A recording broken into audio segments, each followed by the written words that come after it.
Islamophobia grow and was allowed to keep growing? After 9/11. What happened after 9/11?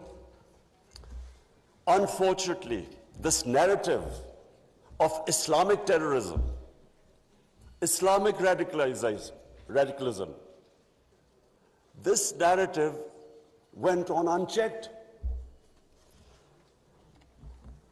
Respected foreign ministers, I have spent a lot of my life in England, touring all over the world as an international sportsman. And I understand the Western civilization probably much better than most people. I went to university there and then used to spend half my year playing sports in the summer in England. Now I saw this growing. After 9/11, this Islamophobia kept growing. And the reason was, I'm sorry to say, that we, the Muslim countries, did not do anything to check this wrong narrative. How can any religion have anything to do with terrorism? How was Islam equated with terrorism? And once that happens, how is the man in the street in Western countries, how is he supposed to differentiate between a moderate Muslim and a radical Muslim? How can he differentiate? Hence, this man walks into a mosque and shoots everyone he could. Unfortunately, what should have been done and wasn't, the heads of Muslim countries should have taken a stand on this. But instead, a lot of heads of state kept saying things like, well, we are moderate. The moment you say you're a moderate Muslim, you automatically say that there is some extreme form of Islam. Our head of state at the time, after 9/11, he coined a phrase called Enlightened Moderation. I understand English better than most. I still don't know what it means. Enlightened moderation was a term to appease those who were relating terrorism to Islam. And unfortunately, as a result, there was this perception that there are different types of Islam. There's some radical Islam, there's some moderate, there's some liberal Islam. There is only one Islam, Islam of our Prophet Muhammad sallallahu alaihi wasallam. There is no other Islam. In human communities, in every human community, you have your moderates, you have your liberals, you have your conservatives, you have your fanatics. Every human community has that. The man who walked into the mosque in New Zealand clearly was not a normal person. So, but why no other human community was branded with their religion? 1.5 billion people branded by these terms. And there always should be self-criticism, because that's how you improve. Unless you analyze your mistakes, you can't improve yourself. So that was the biggest mistake we made. We did not challenge this narrative. And guess who suffered? Muslims living in Western countries. They kept suffering. Because any incident would happen, any terrorist incident by a Muslim immediately meant that every Muslim became branded. When 9/11 happened, I still remember, people were petrified in Pakistan that I hope there was no Pakistani involved. How could how could whole community be responsible for some fanatical deed by some extremists? So therefore, this was it was one of the worst periods for Muslims living in non-Muslim countries. And then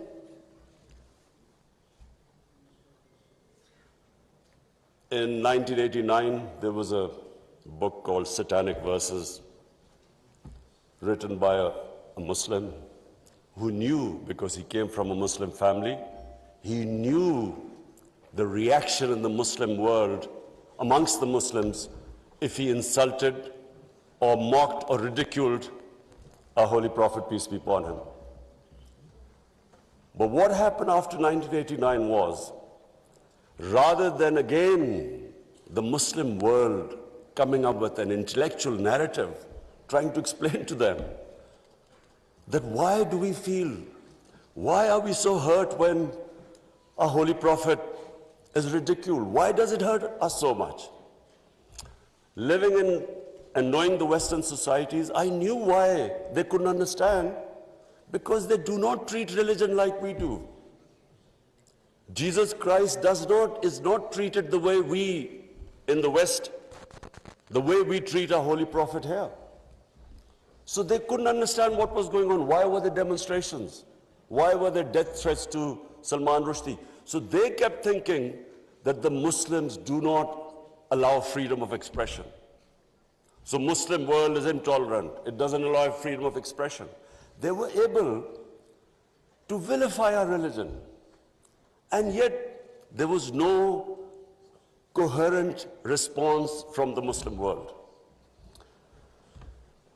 And therefore, we kept into the cycle. Every few years, there would be some cartoons, insulting cartoons against our Prophet. Every few years, there would be something insulting him.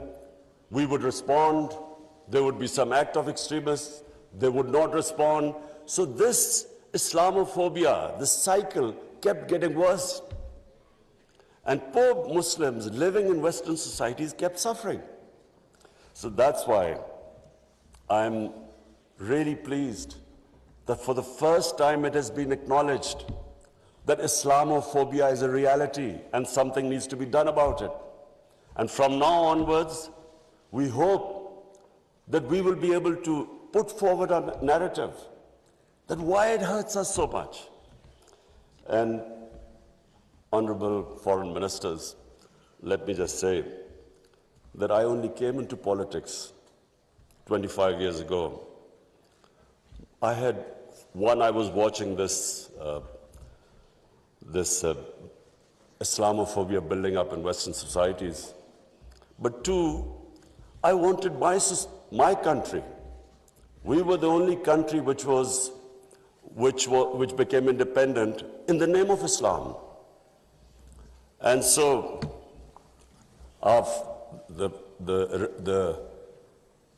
the objective resolution of our founding fathers was to make an Islamic welfare state based on the state of Medina. So I came into politics 25 years ago because that was my goal. And just in this August gathering, let me just say, in the history of mankind, there was never a more just and humane state. Unfortunately, our children don't know about it. Even we in Muslim countries don't know that the modern state our Prophet created. Forget about Western countries or non-Muslims. How would they know about it when we ourselves don't understand that he created a state which laid the foundation of one of the greatest civilizations in human history for the next few hundred years. And that foundation was laid in the state of Medina. So what was that foundation? This is again what most people don't understand. And I'm glad that Foreign Minister Wang Yi is here, because I want people to understand what was it that caused this great revolution, one of the greatest revolutions of all times. The state of Medina was one of the greatest revolutions. What was it? Number one, our Prophet was given the title in our holy book, the Quran, as Rahmatul lil Alameen, mercy for mankind, not mercy for Muslims. He came as a mercy for mankind. He came to unite mankind, not divide mankind.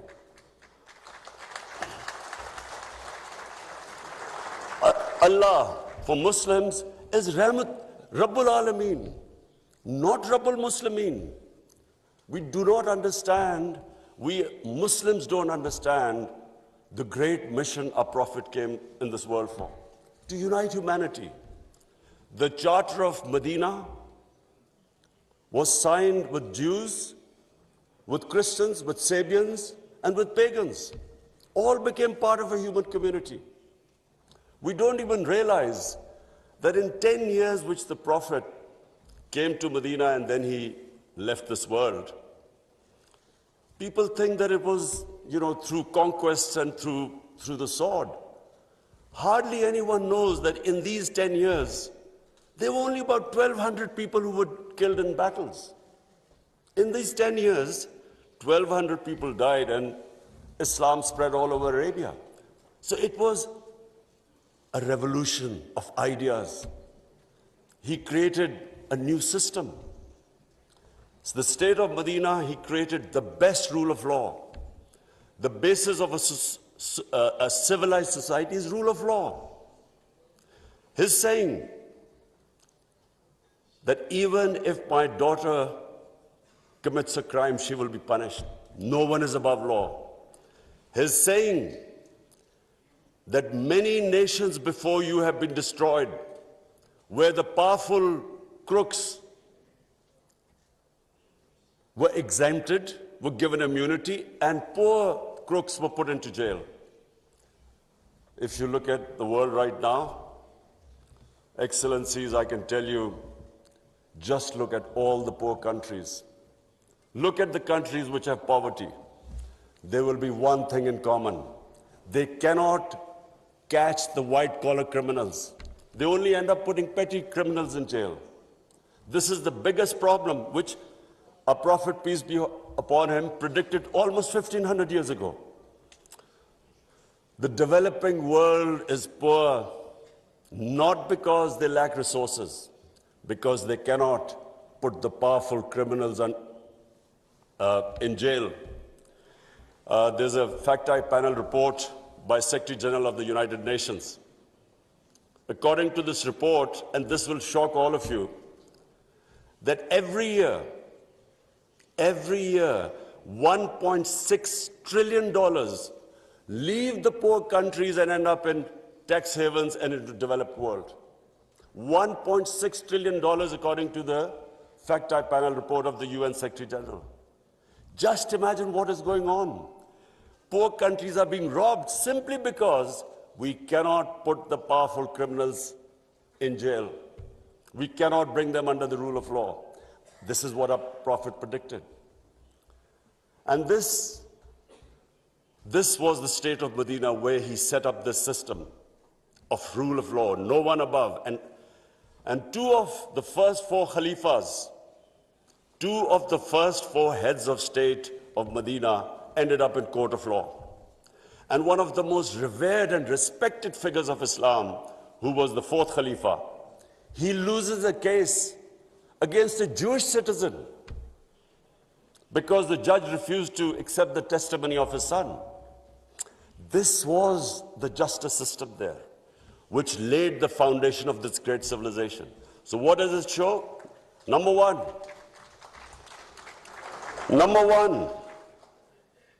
that minorities were equal citizens.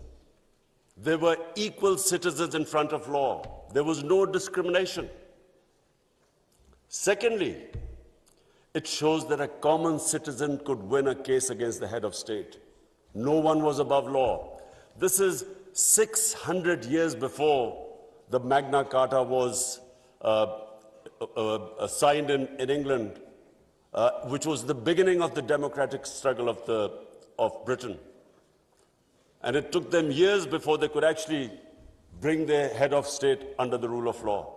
This is what happened in the state of Medina. It was ahead of its time. And then it was the first welfare state in the history of mankind. Compassion, humanity. It was a state which took care of its weak, its orphans, its widows, its poor people. It was the first time pensions were introduced in the state of Medina. They took care of the old people. A compassionate state. A state where they wanted to please the Almighty. How do you please the Almighty Allah? By looking after His human beings, especially the weak. This is what happened in the state of Medina. And today, I feel sad whenever I go to Scandinavia. I see what a welfare state should be in all over the Muslim world. Look at humanity there. Look at the way they look after the weak.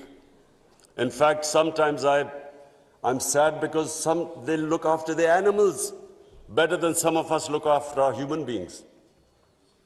And remember, He's Rahmatul Alameen, so whoever listened to His message, whichever human community will prosper.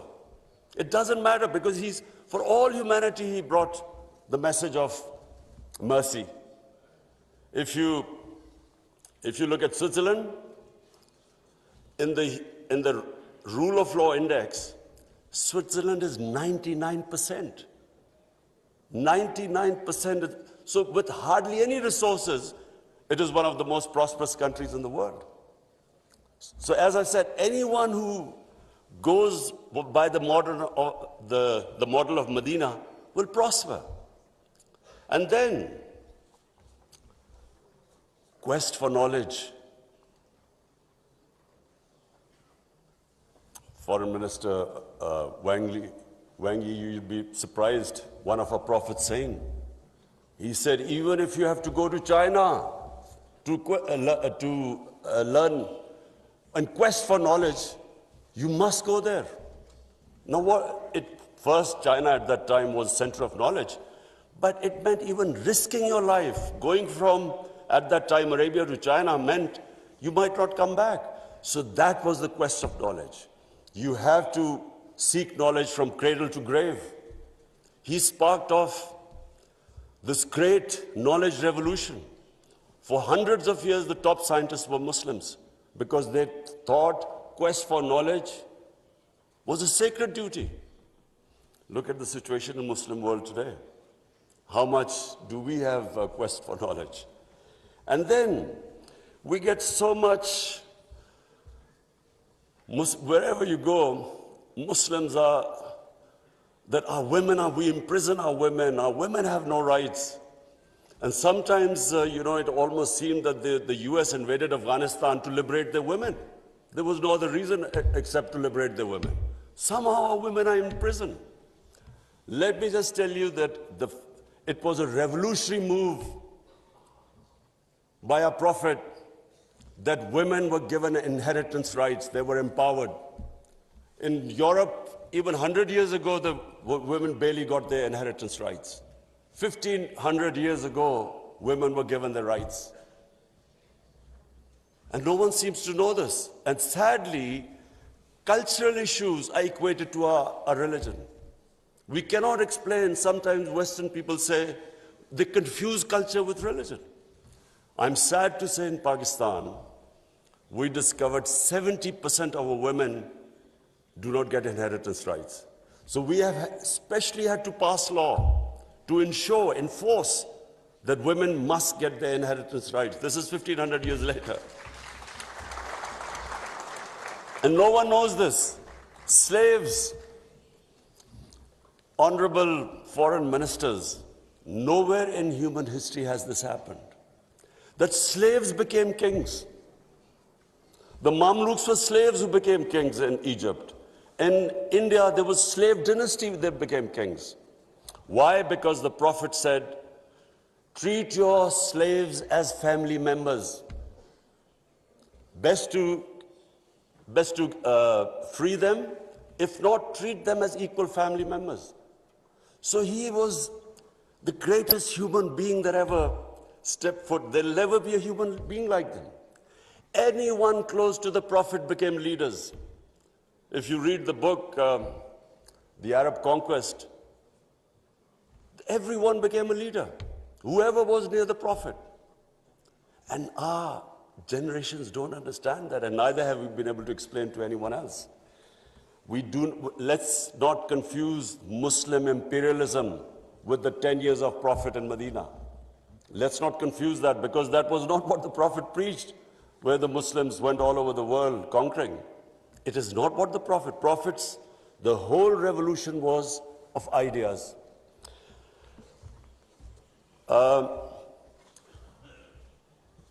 Honorable Foreign Ministers, one of the ideas of OIC is to protect Islamic values. So now I will say something which is completely different. I believe that Islamic values never have been so much under threat as they are right now. And I bring this to this August assembly because when I became the Prime Minister, I asked the police chief, asked him what the crime chart. I was amazed to note that sex crime, child abuse and rape is the fastest growing crime in this country. So we did further investigation. We discovered that the mobile phone, the sort of pornographic material available on the mobile phone to children, this has never happened in human history. So the material available is causing havoc in our society without us knowing. Parents don't know what's happening when the child goes into his room or something. They don't know what he's watching on his mobile phone. It is very important that this August forum, we should plan how to combat this because it is already having a huge impact. We have a rise in divorces. We all know that the more vulgarity, the more a society gets permissive, it has a direct impact on the family system. One of the most important things about Islam is that our religion protects the family system.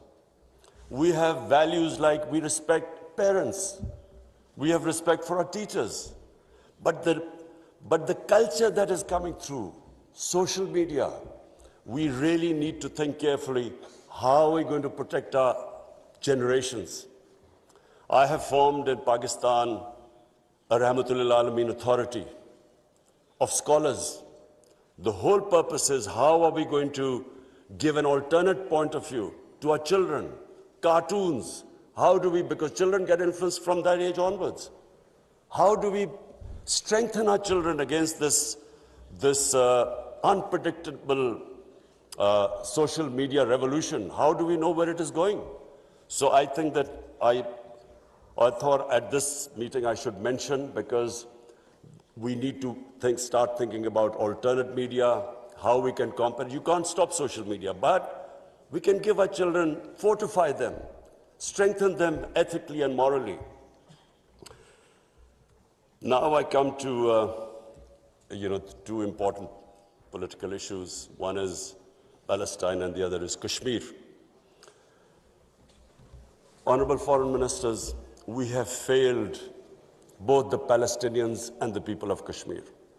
I'm sad to say that we have been able to make no impact at all.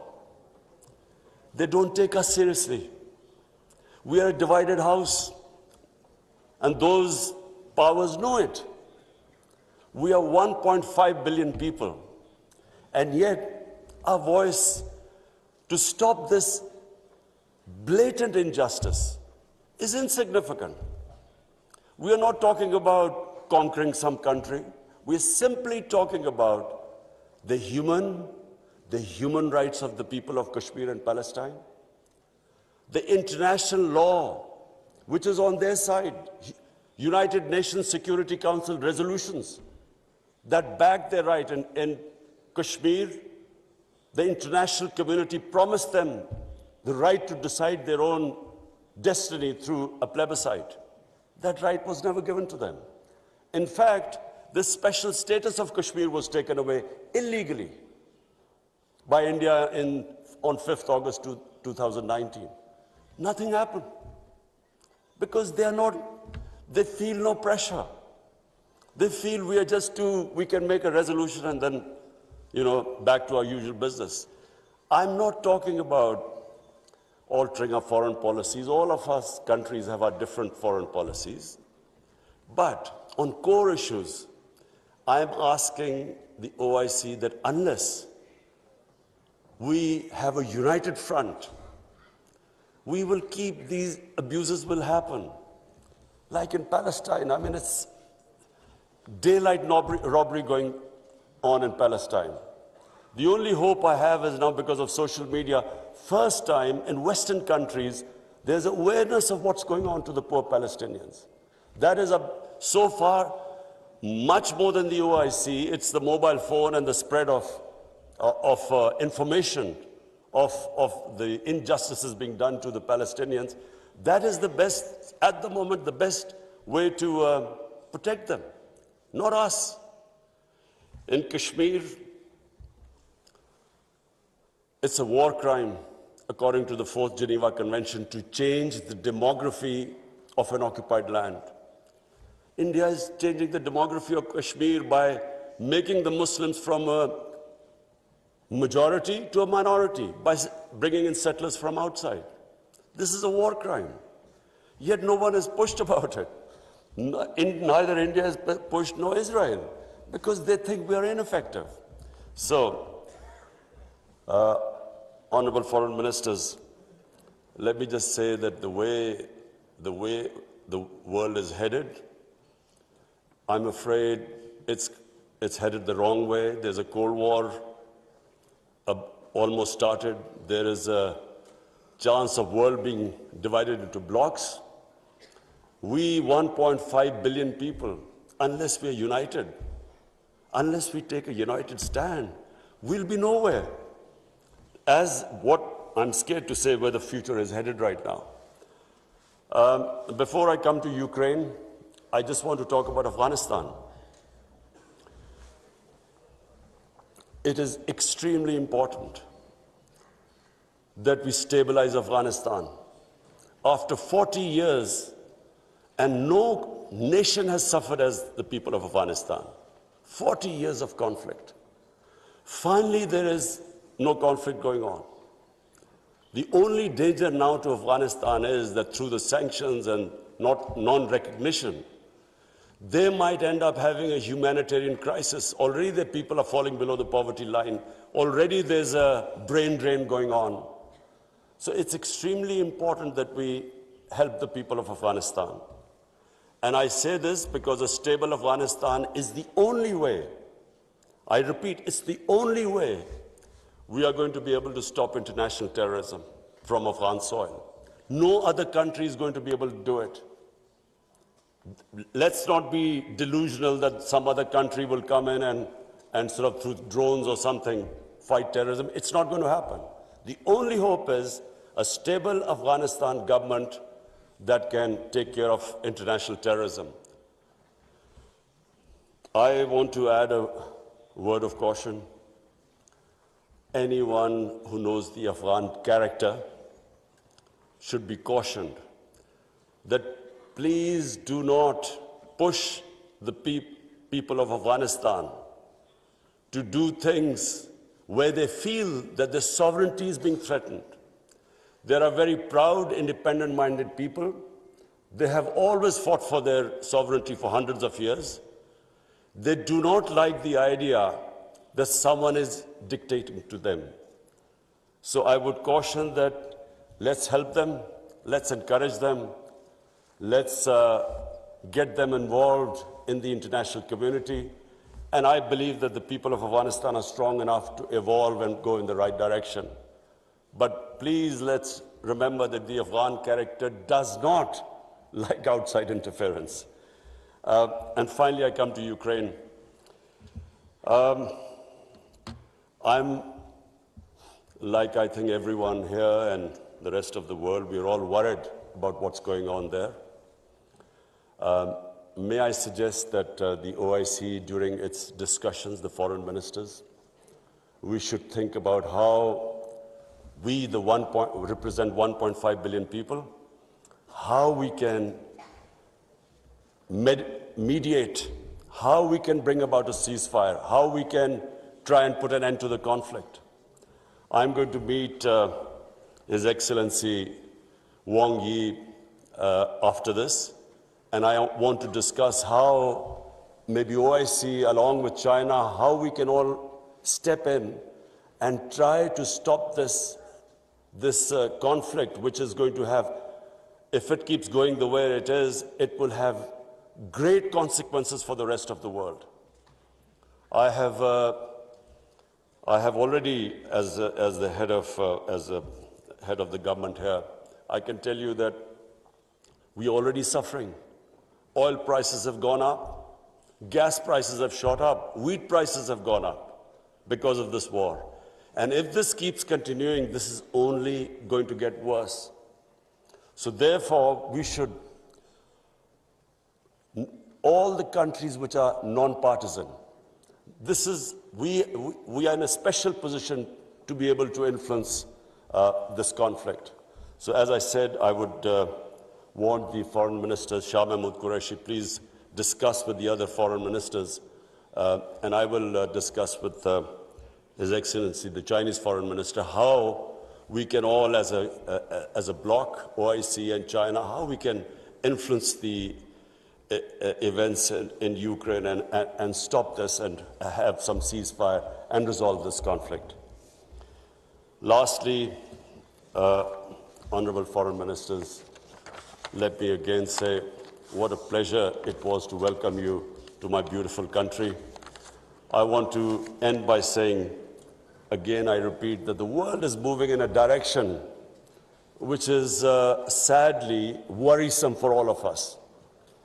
In bloc politics, in Cold War, and let's just 1.5 billion people, we keep underestimating the strength we have. Somehow we lack self-belief. As a sportsman, I can tell you that a team that has self-belief will defeat a team that is far more talented but doesn't have self-belief. We don't have self-belief. We somehow look to others to help us and get justice. But as where the world is headed, it is extremely important that we get united and on certain core issues take a stand.